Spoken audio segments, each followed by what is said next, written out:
Don mafia వంటి సినిమాలు తీసేవారికి తాను మాఫియాలాగా ఫీల్ అవ్వడం కాదు, నిజంగా నీకు కలేజా ఉంటే వచ్చి పోలీసులకు లొంగిపోయని తిరుపతికి చెందిన జనసేన పార్టీ నాయకులు కిరణ్ రాయల్ సవాల్ విసిరారు. ఈ సందర్భంగా పోలీసులకు సూచన చేస్తూ రామ్ గోపాల్ వర్మ తాడేపల్లి గూడెంలో జగన్ ప్యాలెస్లోనూ అక్కడ లేకపోతే బెంగళూరు ప్యాలెస్లోనూ దాక్కుని ఉంటారని ఆయన్ను అరెస్ట్ చేయాలని తెలిపారు. తిరుపతి ప్రెస్ క్లబ్లో బుధవారం ఉదయం సాయంత్రం జరిగిన మీడియా సమావేశంలో ఈ సందర్భంగా ఆయన మాట్లాడారు.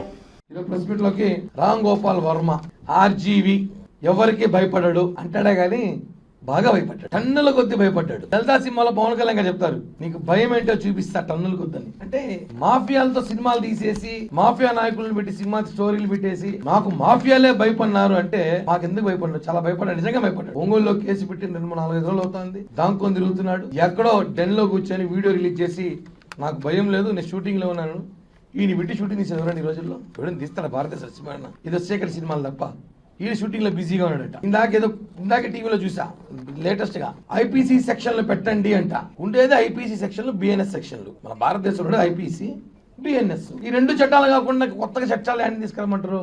ఏమైనా వైసీపీ సెక్షన్ తీసుకురమ్మంటారా? మీ వైసీపీ సెక్షన్ పెట్టారు గత ప్రభుత్వంలో అందరి మీద. లేదా వర్మ సెక్షన్లు ఏమైనా ఉన్నాయా? చీకటి సెక్షన్లు ఏమైనా తీసుకురావాలా?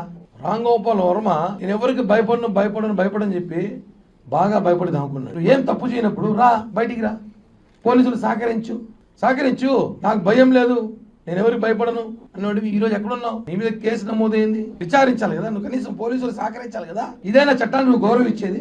మిస్టర్ ఆర్జీవి వర్మ, చట్టాన్ని గౌరవిస్తాను నేను చెప్తున్నాను కదా పోలీసులకి. మొత్తం ఒంగోలు పోలీసు అందరూ కూడా తాడేపల్లి ప్యాలెస్ కి వెళ్ళండి, వర్మ అక్కడ ఉన్నాడు. జగన్మోహన్ రెడ్డి నివాసంలో తాడేపల్లిలో రామ్ గోపాల్ వర్మ డెన్ను పెట్టుకొని కూర్చోన్నాడు. ఇది వాస్తవం. వెళ్ళి ఒక 100 మంది పోలీసులు వెళ్ళి ఆ ప్యాలెస్ ని ఎక్కితే వర్మ దొరుకుతాడు. ఇది వదిలేసి ఆయన చట్టాల గురించి చెప్తున్నాడు, కొత్త చట్టాల గురించి. వర్మకి కర్మ స్టార్ట్ అయింది.